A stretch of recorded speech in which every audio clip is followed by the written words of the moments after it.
السلام علیکم ورحمۃ اللہ وبرکاتہ۔ الحمد للہ وکفی وسلام علی عبادہ الذین اصطفی، اما بعد۔ قال النبی صلی اللہ علیہ وسلم: اللهم حبب الموت الی وإلى من يعلم أن سيدنا محمد صلى الله عليه وسلم عبدك ورسولك، أو كما قال النبي صلى الله عليه وسلم۔ محترم بزرگوں اور دینی بھائیوں، جیسا کہ 2020 ختم ہو چکا ہے اور 2021 نئے سال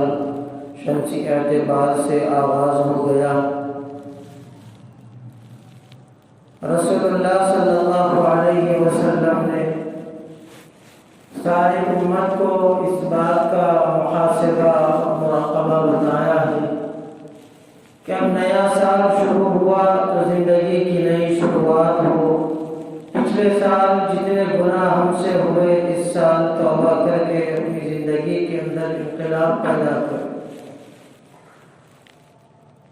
اس لیے کہ پچھلا سال جو گزر چکا تھا اس میں ایسے بھیانک خطرناک نتائج سامنے آئے کہ امت مسلمہ کو اللہ رب العزت نے ایک ایسی وبا کے اندر مبتلا کر دیا جس کو کرونا کے نام سے یاد کیا جاتا تھا، اور آج بھی بعض ملکوں میں ایسے حالات باقی ہیں جس کی وجہ سے امت مسلمہ پریشان ہے۔ تو وبائی مرض کا آنا یہ اللہ رب العزت کی طرف سے آنے والی ساری انسانیت کے لیے ایک نمونہ، ایک عبرت اور ایک درس دیا گیا ہے کہ یہ زندگی اللہ کی امانت ہے، اللہ کی طرف ہم سب کو لوٹ کر جانا ہے۔ اللہ کے یہاں ہمارے اعمال کا حساب کتاب کیا جائے گا، اور اللہ کو ہر چیز کا جواب دینا یہ بہت ہی ضروری ہے۔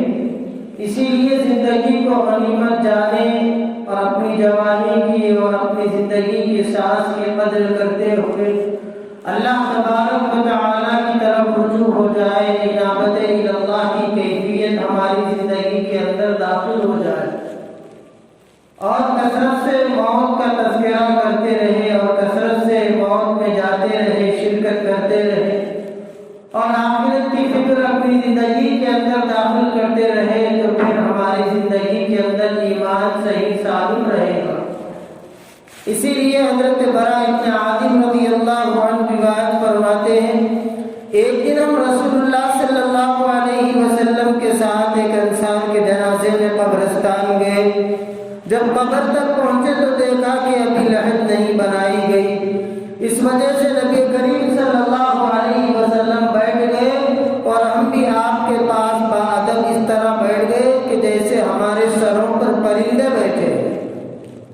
نبی رحمت صلی اللہ علیہ وسلم کے ہاتھ مبارک میں ایک لکڑی تھی جس سے زمین کورید رہے تھے، جیسے کوئی غمگین کیا کرتا ہے۔ آپ نے سر مبارک اٹھا کر فرمایا کہ قبر کے عذاب سے پناہ مانگو، 2 یا 3 مرتبہ یہی فرمایا۔ پھر فرمایا کہ بلا شبہ جب مومن بندہ دنیا سے جانے اور آخرت کا رخ کرنے کو ہوتا ہے تو اس کی طرف آسمان سے فرشتے آتے ہیں جن کے سفید چہرے سورج کی طرح روشن ہوتے ہیں، ان کے ساتھ جنتی کفن ہوتا ہے اور جنت کی خوشبو ہوتی ہے۔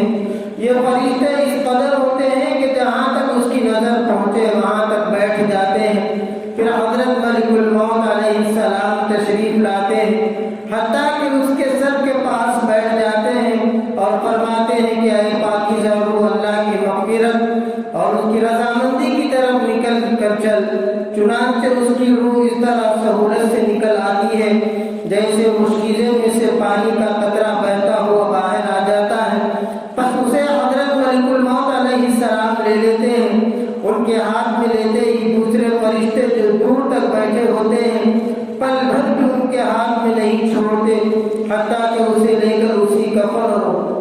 خوشبو میں رکھ کر آسمان کی طرف چل دیتے ہیں۔ اس خوشبو کے متعلق ارشاد فرمایا کہ زمین پر جو بھی روندہ سے روندہ خوشبو مشک کی پائی گئی ہے اس جیسی وہ خوشبو ہوتی ہے۔ پھر فرمایا کہ اس روح کو لے کر فرشتے آسمان کی طرف چڑھنے لگتے ہیں، اور فرشتوں کی جس جماعت پر بھی ان کا گزر ہوتا ہے وہ کہتے ہیں یہ کون پاکیزہ روح ہے؟ وہ اس کا اچھے سے اچھا نام لے کر جواب دیتے ہیں جس سے دنیا میں بلایا جاتا تھا کہ فلاں کا بیٹا فلاں ہے۔ اسی طرح پہلے آسمان تک پہنچتے ہیں اور آسمان کا دروازہ کھلواتے ہیں، چنانچہ دروازہ کھول دیا جاتا ہے اور وہ اس کو لے کر اوپر چلے جاتے ہیں حتیٰ کہ 7ویں آسمان تک پہنچ جاتے ہیں۔ ہر آسمان کے مقربین دوسرے آسمان تک اسے رخصت کرتے ہیں۔ جب 7ویں آسمان تک پہنچ جاتے ہیں تو اللہ فرماتے ہیں کہ میرے بندے کو کتاب علیین میں لکھ دو اور اسے زمین پر واپس لے جاؤ، کیونکہ میں نے انسان کو زمین ہی سے پیدا کیا ہے اور اسی میں ان کو لوٹا دوں گا اور اسی سے ان کو دوبارہ نکالوں گا۔ چنانچہ اس کی روح اس کے جسم میں واپس کر دی جاتی ہے۔ اس کے بعد 2 فرشتے اس کے پاس آتے ہیں جو آ کر اسے بٹھاتے ہیں اور اس سے سوال کرتے ہیں کہ تیرا رب کون ہے؟ وہ جواب دیتا ہے میرا رب اللہ ہے۔ پھر اس سے پوچھتے ہیں تیرا دین کیا ہے؟ وہ جواب دیتا ہے میرا دین اسلام ہے۔ پھر اس سے پوچھتے ہیں کہ یہ کون سا ہے جو تمہارے اندر بھیجے گئے؟ وہ کہتا ہے وہ اللہ کے رسول صلی اللہ علیہ وسلم ہے۔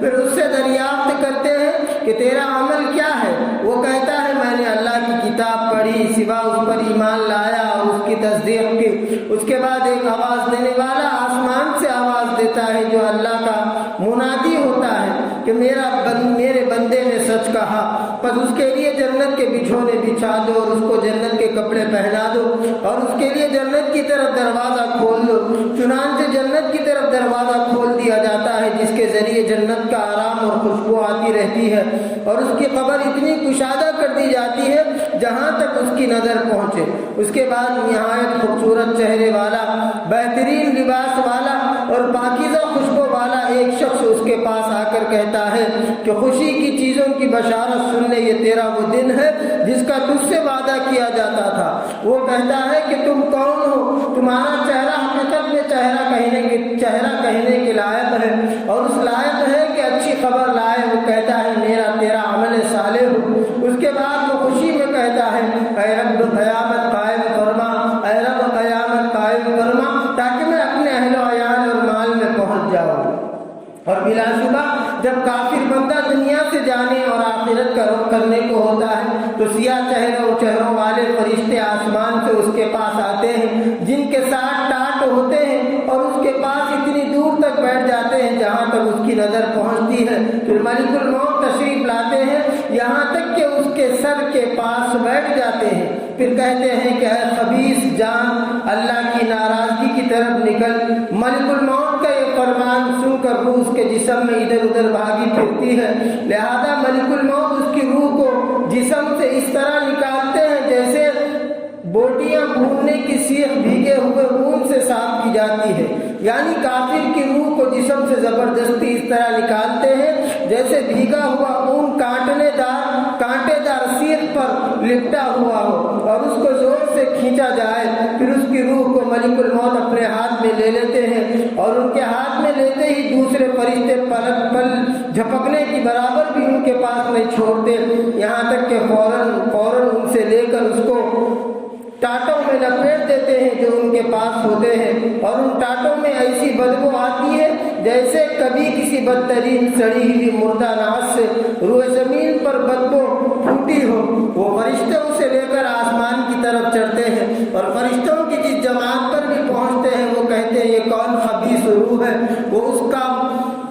برے سے برا نام لے کر کہتے ہیں جسے وہ دنیا میں بلایا جاتا تھا کہ فلاں کا بیٹا فلاں ہے، یہاں تک کہ وہ اسے لے کر پہلے آسمان تک پہنچتے ہیں اور دروازہ کھلوانا چاہتے ہیں مگر اس کے لیے دروازہ نہیں کھولا جاتا، جیسا کہ اللہ جل شانہ نے فرمایا لا تفتح لهم ابواب السماء ولا يدخلون الجنة حتى يلج الجمل في سم الخياط، کہ ان کے لیے آسمان کے دروازے نہ کھولے جائیں گے اور نہ وہ کبھی جنت میں داخل ہوں گے جب تک اونٹ سوئی کے ناکے میں نہ چلا جائے، اور اونٹ سوئی کے ناکے میں جا نہیں سکتا لہذا وہ جنت میں بھی نہیں جا سکتے۔ پھر اللہ عز و جل فرماتے ہیں کہ اس کو کتاب سجین میں لکھ دو جو سب سے نیچی زمین میں ہے، چنانچہ اس کی روح وہیں سے پھینک دی جاتی ہے۔ پھر اللہ کے نبی علیہ السلام نے یہ آیت تلاوت فرمائی،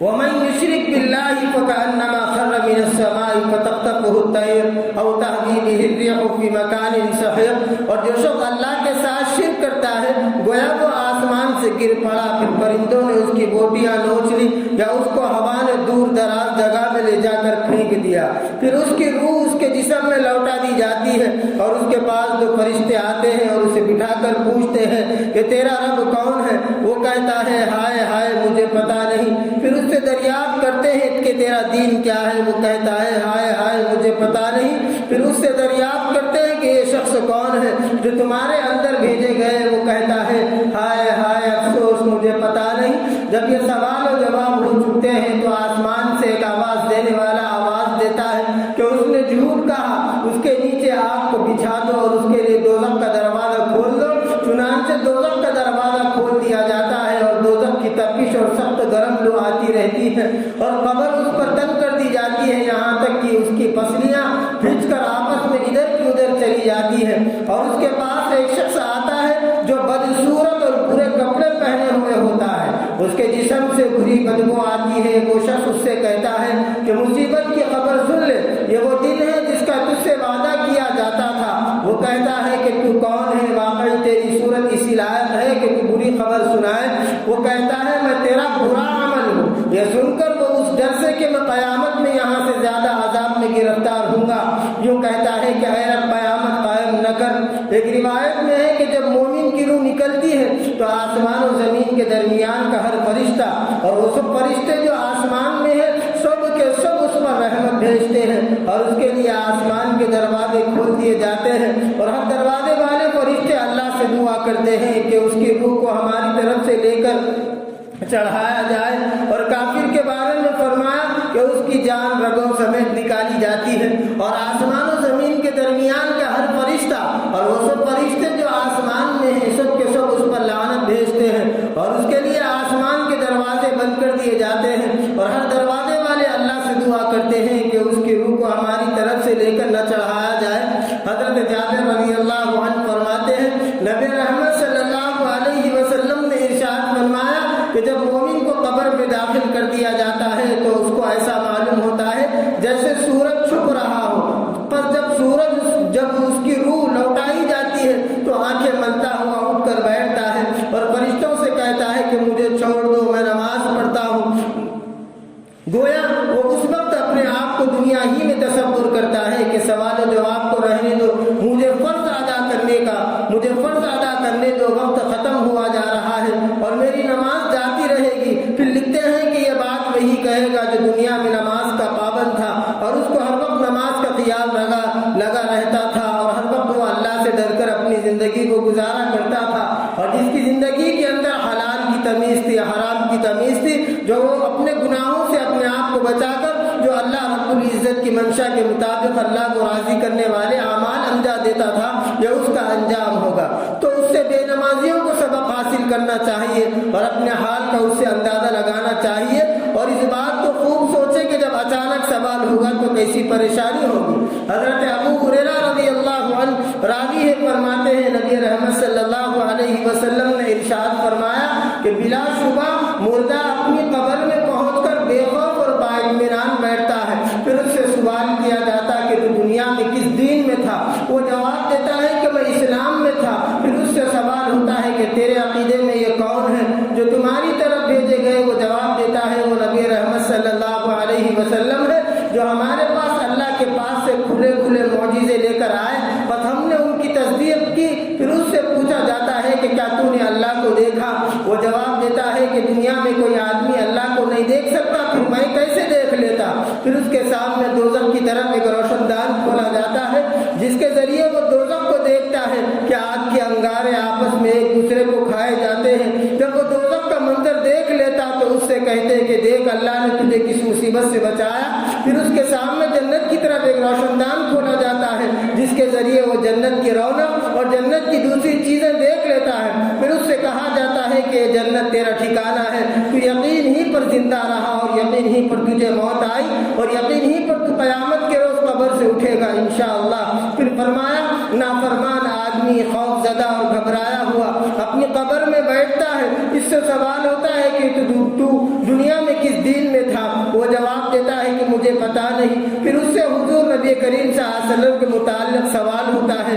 کہ تیرے عقیدے میں یہ کون ہے؟ وہ کہتا ہے کہ اس کے بارے میں نے وہی کہا جو اور لوگوں نے کہا۔ پھر اس کے سامنے جنت کی طرف ایک روشن دان کھولا جاتا ہے جس کے ذریعے وہ اس کی رونق اور اس کے اندر کی دوسری چیزیں دیکھ لیتا ہے۔ پھر اس سے کہا جاتا ہے کہ دیکھ تو نے خدا کی نافرمانی کی، خدا نے تجھے کس نعمت سے محروم کیا۔ پھر اس کے سامنے دوزخ کی طرف ایک روشن دان کھولا جاتا ہے جس کے ذریعے وہ دوزخ کو دیکھ لیتا ہے کہ آگ کے انگارے ایک دوسرے کو کھائے جاتے ہیں۔ پھر اس سے کہا جاتا ہے کہ یہ تیرا ٹھکانہ ہے، تو شک ہی پر زندہ رہا اور شک ہی پر تجھے موت آئی اور انشاءاللہ قیامت کو بھی تو شک ہی پر اٹھے گا۔ تو حضرت ابو ہریرہ رضی اللہ عنہ فرماتے ہیں نبی رحمت صلی اللہ علیہ وسلم نے ارشاد فرمایا کہ جب میت کو قبر میں رکھ دیا جاتا ہے تو اس کے پاس دو فرشتے آتے ہیں جن کا رنگ سیاہ اور آنکھیں نیلی ہوتی ہیں، جن میں سے ایک کو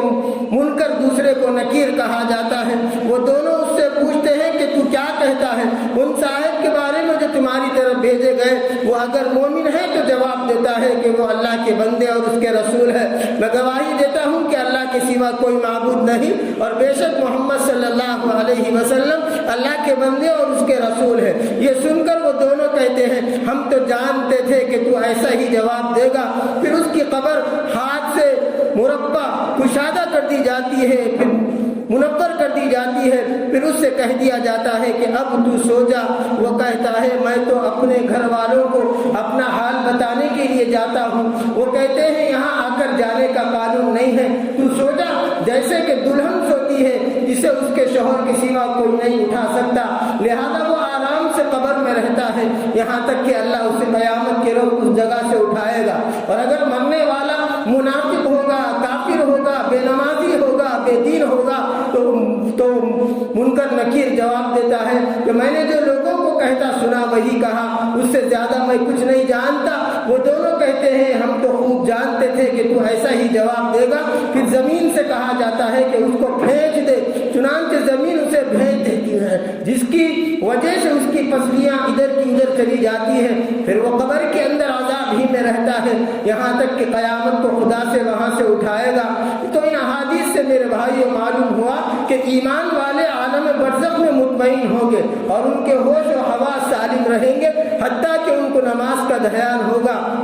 اور فرشتوں کے سوال کا جواب دینے میں بے خوف ہوں گے، اور جب اپنا اچھا حال دیکھ لیں گے تو گھر والوں کو خوشخبری دینے کے لیے فرشتوں سے کہیں گے کہ میں ابھی نہیں سوتا، گھر والوں کو خبر کرنے جاتا ہوں، اور انتہائی خوشی میں اپنا انجام بخیر دیکھ کر فوراً ہی قیامت قائم ہونے کا سوال کریں گے تاکہ جلد سے جلد جنت میں پہنچ جائے جس پر اللہ رب العزت کا کرم اور اس کے ہوش و حواس باقی رہتے ہیں، اور اسے اللہ جل شانہ صحیح جواب دلواتے ہیں، جیسا کہ سورہ ابراہیم میں فرمایا گیا یثبت اللہ الذین آمنوا بالقول الثابت فی الحیات الدنیا وفی الآخرہ۔ ایمان والوں کو اللہ اس پکی بات یعنی کلمہ طیبہ سے دنیا و آخرت میں مضبوط رکھتا ہے۔ تو حضرت عمر رضی اللہ عنہ سے نبی رحمت صلی اللہ علیہ وسلم نے فرمایا کہ اے عمر اس وقت تمہارا کیا حال ہوگا جبکہ لوگ تم کو قبر میں رکھ کر اور مٹی ڈال کر چلے آئیں گے، پھر تمہارے پاس قبر کے ممتحن یعنی امتحان لینے والے آئیں گے جن کی آواز سخت گرج کی طرح ہوگی اور جن کی آنکھیں نظر اچک لینے والے بجلی کی طرح ہوں گی، بس وہ تم کو ہلا ڈالیں گے اور تم سے حاکمانہ گفتگو کریں گے، بتاؤ اس وقت تمہارا کیا حال ہوگا؟ حضرت عمر رضی اللہ عنہ نے عرض کیا یا رسول اللہ کیا اس وقت ہماری عقل ہمارے ساتھ ہوگی؟ آپ نے ارشاد فرمایا ہاں ہاں اسی طرح تمہاری عقلیں تمہارے پاس ہوں گی جیسی آج ہے۔ یہ سن کر حضرت عمر رضی اللہ عنہ نے عرض کیا کہ بس تو میں نمٹ لوں گا۔ تو حضرت ابو ہریرہ رضی اللہ عنہ فرماتے ہیں نبی رحمت صلی اللہ علیہ وسلم نے فرمایا کہ جب فرشتے مومن کی روح کو لے کر ان مومنین کی ارواح کے پاس جاتے ہیں جو پہلے سے جا چکے ہیں تو ان ارواح کو اس کے پہنچنے پر ایسی خوشی ہوتی ہے اس دنیا میں تم اپنے کسی غائب کے آنے پر بھی اتنا خوش نہیں ہوتے۔ پھر اس سے پوچھتے ہیں کہ فلاں کا کیا حال ہے، فلاں کا کیا حال ہے، پھر وہ خود ہی آپس میں کہتے ہیں کہ اچھا ابھی ٹھہرو، پھر پوچھ لینا، چھوڑ دو، ذرا آرام کرنے دو،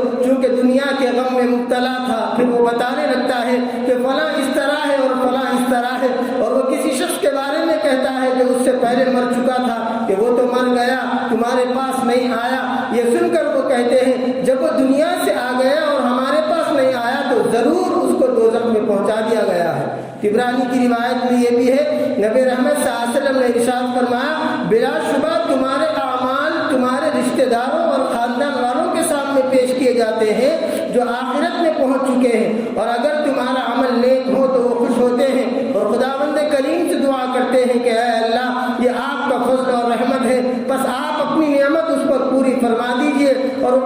اسی پر اس کو موت دے دیجئے۔ اور اگر وہ برا عمل ان کے سامنے پیش ہوتا ہے تو کہتے ہیں اے اللہ اس کے دل میں نیکی ڈال دے جو تیری رضا اور تیرے قرب کا سبب ہو جائے۔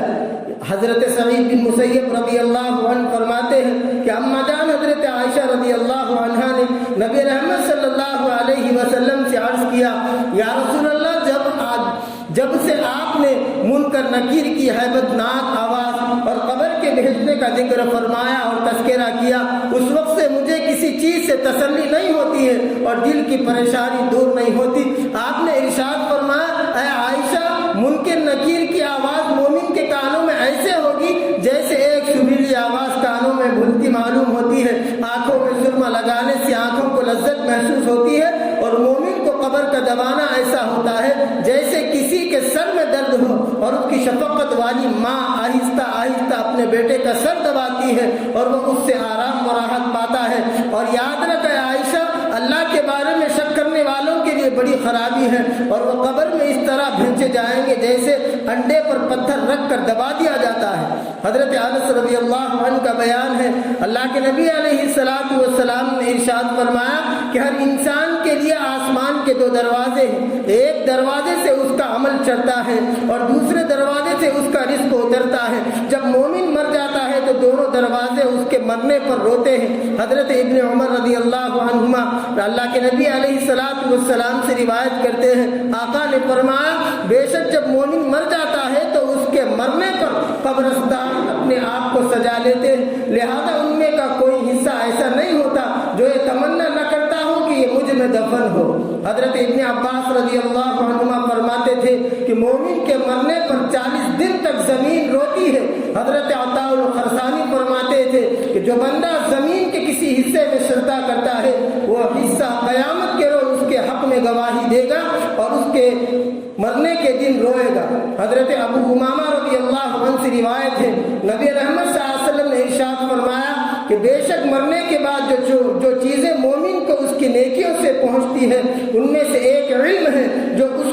اس نے پھیلایا ہو، یا نیک اولاد چھوڑی ہو، یا کوئی قرآن شریف ورثہ میں چھوڑا گیا ہو، یا کسی نے مسجد حلال کمائی سے تعمیر کرایا ہو، یا مسافر خانہ بنایا ہو، یا پانی کی نہر جاری کر دی ہو، یا کسی نے اپنے بچے کو حافظ قرآن بنا دیا یا عالم دین بنا دیا، یا کسی کا بیٹا کسی مسجد کا امام یا مؤذن رہا، تو اللہ تبارک و تعالیٰ اس ماں باپ کے لیے وہ اس کو صدقے جاریہ کر دیں گے جس کا ثواب مرنے کے بعد بھی کربٹ ماں باپ کو پہنچتا ہے۔ حضرت ابو ہریرہ رضی اللہ عنہ سے یہ بھی مروی ہے نبی رحمت صلی اللہ علیہ وسلم نے ارشاد فرمایا بے شک اللہ تعالیٰ نیک بندے کا درجہ جنت میں بلند فرمائیں گے، وہ کہے گا اے خدا یہ درجہ مجھے کیسے ملا؟ اللہ ارشاد فرمائیں گے تیری اولاد نے تیرے مرنے کے بعد ایسے نیک اعمال کیے اور تیرے لیے استغفار کیا جس کی وجہ سے تجھے جنت میں یہ مرتبہ ملا۔ ایک روایت میں ہے کہ قیامت کے روز بعض آدمیوں کے ساتھ پہاڑوں کی برابر نیکیاں ہوں گی،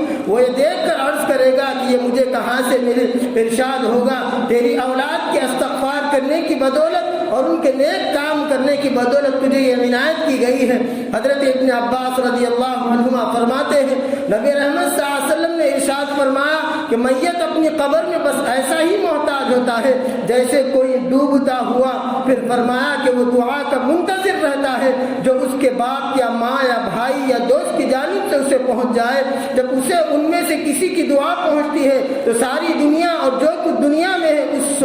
ان سب سے زیادہ اس کو وہ دعا محبوب ہوتی ہے۔ اور بے شک زمین والوں کی دعا سے اللہ تعالیٰ قبر والوں پر پہاڑوں کے برابر ثواب داخل فرماتے ہیں، اور بے شک زندوں کا ہدیہ مردوں کے لیے ان کے واسطے استغفار کرنا ہے۔ اس لیے محترم سامعین کرام یہ جو نئے سال کا آغاز کیا گیا ہے، پچھلا سال جن وبائی مرض کے اندر گزرا ہے اور کئی لوگ اس دنیا سے پردہ فرما چکے ہیں، اللہ ان سب کی بال بال مغفرت فرمائے اور جنت الفردوس میں ان کو اعلیٰ سے اعلیٰ مقام عطا فرمائے۔ یہ وقت میرے بھائیوں، ایک آدمی اگر مر جاتا ہے تو اس کو قبر میں گاڑ دینے کے بعد، دفنا دینے کے بعد، نہ اس کا باپ اس کے ساتھ آئے گا، نہ اس کی بیوی اس کے ساتھ آئے گی، نہ اس کی ماں اس کے ساتھ آئے گی، نہ اس کی اولاد اس کے ساتھ آئے گی۔ بھائی بہن، یہ صرف دنیا کی محبتیں ہیں۔ اللہ نے دنیا کے اندر ایک خاندان بنا کر ہر انسان کو بھیجا ہے کہ ان کے ساتھ زندگی بسر کرتے ہوئے اللہ کی یاد سے اور آخرت کی فکر سے بندہ غالب نہ ہو، ورنہ جیسے ہی کوئی مر گیا، اگر نیک اعمال کے مطابق اس کی موت ہوئی، زندگی میں 5 وقت نماز کا اہتمام کرنے والا تھا اور حلال حرام کے درمیان تمیز کرتا تھا اور ہر وقت اس بات کی فکر کیا کرتا تھا کہ اپنی ذات سے کسی کو ذرہ برابر بھی نقصان نہ پہنچے، بہرحال اللہ کو راضی کرنے کے موافق اس بندے نے زندگی گزار دی، تو میرے بھائیوں، قبر کی گڑھے میں جانے کے بعد ایسا نہیں ہوگا کہ اسے دفنا دیا جائے گا، ہوگا تو ایسا ہوگا کہ قبر میں اس کو دفن کیا جائے گا، لیکن وہ مومن اس بات کی التجا کرے گا، اے لوگوں، اے میرا عزیز و اقارب، کہاں تم مجھے یہاں رکھ رہے ہو؟ میرا اللہ انتظار کر رہا ہے، جنت کے مقربین اور جنت کی نعمتیں میرے منتظر ہیں، چلو مجھے جلدی لے کر قبرستان کے اندر دفنا دو۔ قبرستان والے میرا انتظار کر رہے ہیں، قبر نے میرے لیے ڈیکوریشن کیا ہوا ہے اور میری قبر کو سجایا ہوا ہے۔ دنیا والوں کو تو کچھ نظر نہیں آئے گا، لیکن مرنے والے کو یہ مناظر نظر، اگرچہ کہ وہ نیکی پر اس کی موت ہوئی ہو، ایمان والی زندگی ہو۔ ایک جگہ اللہ تبارک و تعالیٰ نے فرمایا، ما سلککم فی سقر، جب پوچھا جائے گا دوزخیوں سے، جنت والے اپنے کھڑکی میں سے جھانک جھانک کر پوچھیں گے، اے دوزخیوں، ما سلککم فی سقر، کیا وجہ تھی تم دوزخ میں گر گئے؟ اللہ آگے فرماتا ہے، او دوزخیاں روتے ہوئے، ہائے ہائے کرتے ہوئے کہیں گے، لم نک من المصلین، ہم نماز نہیں پڑھتے تھے، ولم نک نطعم المسکین وکنا نخوض مع الخائضین۔ تو یہ سارا کا سارا حشر اور یہ سارا کا سارا منظر جنتیاں دیکھیں گے اور افسوس کریں گے، اور فرمایا جس کا شوہر اس دنیا سے ایمان والی زندگی، 5 وقت نماز پڑھتا ہوا زندگی سے رخصت ہوگا، پھر اپنے بیوی بچوں کا بھی اس نے ایسا ایمان بنایا، فرمایا باپ کا آج انتقال ہوا، ایک چند مہینوں کے بعد یا چند دن کے بعد بیوی کا انتقال ہوا، بیوی بھی نمازی تھی، بیوی بھی دیندار تھی، بیوی بھی متقی تھی، فرمایا قبر میں بیوی کو دفنایا جائے گا تو اگر گلشن کالونی کی قبرستان میں باپ کو جگہ ملی، شوہر کو جگہ ملی، تو اگر لنگروز کی قبرستان میں اگر بیوی کو جگہ ملی، فرمایا دونوں مومن ہوں گے، تو جیسے ہی رشتے دار بیوی کو دفنا کر آئے ہیں، وہ بیوی اور شوہر کا آمنا سامنا ہوگا، دونوں ملاقاتیں کریں گے اس زمین کے اندر، زمین کے نیچے والی زندگی کے اندر، جسے عالم برزخ کہا جاتا ہے، جسے عالم برزخ کہا جاتا ہے۔ پھر اگر اولاد کا انتقال ہوگا، اولاد نیک ہوگی، تو پھر زمین کی نچلی والی زندگی کے اندر، جیسا آج ایک محل بنا کر، آج ایک بنگلہ تعمیر کر کے میاں بیوی بچے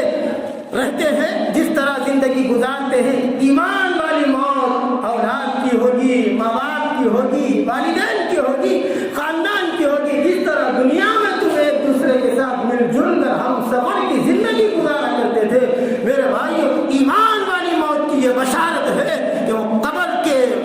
عالم برزخ کی جو زندگی ہوگی، وہ قبر میں جانے کے بعد بھی اسی طرح زندگی گزاری۔ فرق صرف اتنا یہ ہوگا، آج گھر کا راشن خریدنا ہوتا ہے، ہم کسی نہ کسی دکان پر جا کر خریدتے ہیں، قبر کے گڑھے میں اگر کھانے پینے کی ضرورت پیش آتی ہے، ضرورت بھی پیش نہیں آئے گی، صرف ارادہ کریں گے جنت سے فرشتے ایک سے ایک اعلیٰ سے اعلیٰ غذا اس کے سامنے لا کر رکھ دیں گے کہ دنیا کی زندگی 60 سالہ 70 سالہ 80 سالہ زندگی ہے، رخصت ہو جاؤ گے تو کوئی پھر تمہارے ساتھ دینے والا نہیں ہے۔ اس امید میں غفلت میں مت رہو کہ ہم دنیا سے رخصت ہو جائیں گے، ہماری اولاد ہمارے لیے مغفرت کی دعا کرے گی، ہماری اولاد ہمارے لیے قرآن مجید پڑھے گی، ہماری اولاد ہمارے لیے ایصال ثواب صدقہ جاریہ کا کام کرے گی۔ میرے بھائیوں، موت کے آنے سے پہلے موت کو یاد کرو، حساب لینے سے پہلے اپنا حساب کر لو، اس لیے اللہ کے نبی نے فرمایا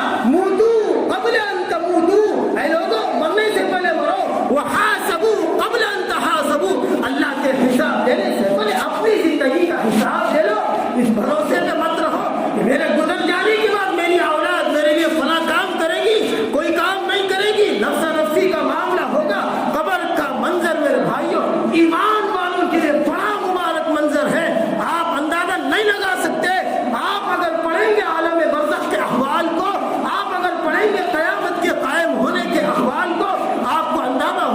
یہ دنیا کی زندگی تو صرف امتحان کے لیے اللہ نے یہاں بھیجا ہے. جیسا آج کسی کوئی ڈگری پاس کرتا ہے, کوئی انجینئرنگ کی ڈگری پاس کرتا ہے تو ایگزام دیتا ہے, کسی کو ڈاکٹر کی سیٹ ملنا ہو تو وہ ایگزام لکھتا ہے, پاس ہوگا سیٹ ملے گی. یہ دنیا کو بھی اللہ نے جنت کے لیے ہمیں ایک امتحان اور آزمائش گاہ بنایا ہے. اس لیے میرے بھائیوں یہ نیا سال شروع ہوا ہے. پچھلے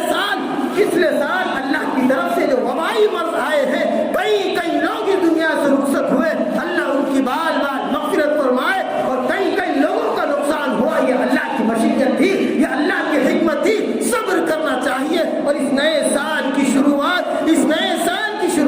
5 وقت نمازوں کا میرے بھائیوں اہتمام کر لو. تم اس دنیا سے رخصت ہو جاؤ گے, تمہارا بیٹا تمہاری نماز نہیں پڑھے گا, تمہاری بیوی تمہاری نماز نہیں پڑھے گی, تمہارے بچے تمہارے لیے کوئی کام نہیں کریں گے. مرنے سے پہلے آخرت بنا لو, مرنے سے پہلے آخرت بنا لو. آج کوئی لندن, کینیڈا, پیرس جاتا ہے, امریکہ جاتا ہے, لاکھوں کروڑوں روپے جمع کرنے کے لیے, کمانے کے لیے جاتا ہے, تو پھر اللہ کے پاس جانا ہے, میدان حشر میں کھڑے ہونا ہے. بتائیے کس کے پاس آخرت کا ATM کارڈ ہے, کس کے پاس بینک بیلنس آخرت کے اعتبار سے ہے؟ یہ نیا سال, نئے سال کی خوشیاں منائی جاتی ہے. نہیں, ہم مناؤ. میری زندگی, اگر میری اللہ نے موت لکھی ہے 50 سال کی عمر, آج میری عمر کا 30واں سال چل رہا ہے, مطلب معلوم ہوا میں اس دنیا سے جانے کے لیے صرف 20 سال میرے پاس موجود ہے. اب 20 سال میں اب کماؤ, آخرت کی کرنسی جتنی کمانا ہے کما لو. حرام کھاؤ گے تو پھر تمہارا انجام برا ہوگا,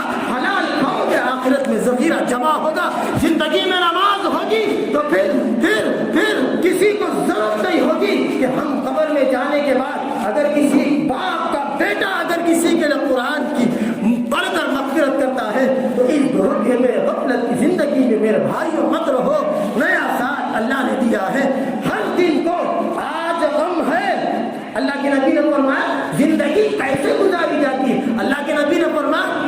زندگی کے اندر مصیبتیں بھی ہیں, غم بھی ہے, راحتیں ہیں, خوشی ہے, آسائشیں ہیں, اسباب ہے, آرام ہے. ورنہ آج کوئی زندگی میں پریشان ہے, کوئی باپ اپنے بیٹے سے پریشان ہے, بیٹا اپنے باپ سے پریشان ہے, کوئی بیوی اپنے شوہر سے پریشان ہے, شوہر اپنی بیوی سے پریشان ہے. یہ دنیا کا ماحول اس طریقے سے ہو گیا ہے. فرمایا آج تجھے پریشانی ہے, رات کو جب سوتا ہے, اللہ کے نبی نے فرمایا صبح اٹھتے کی یہ سوچ کل جو مصیبتیں تھی اللہ نے آج مجھے نئی زندگی دی. اللہم بسمی کا اموت واحیا, یہ دعا پڑھ کر سوچے رہے اللہ میں مرتا ہوں آپ کے نام سے, واحیا, اور صبح کو اٹھنے والا ہوں, آپ ہی مجھے زندگی دیتے ہیں. تو ہر دن کو اللہ کا دن سمجھو, ہر دن کو اللہ کی نعمت سمجھ کر زندگی گزارو. اللہ رب العزت ہم سب کو سننے سے زیادہ عمل کرنے کی توفیق عطا فرمائے. اور اس سال کو اللہ رب العزت ہر ایک کے لیے, ہر مومن کے لیے, ہر مسلمان کے لیے صحیح سالم سال بنائے اور سلامتی والا سال بنائے, اور ایمان والی زندگی ہم سب کو بسر کرنے کی توفیق عطا فرمائے, اور موت پر یقین اور آخرت کی فکر کرنے کی اللہ رب العزت ہم سب کو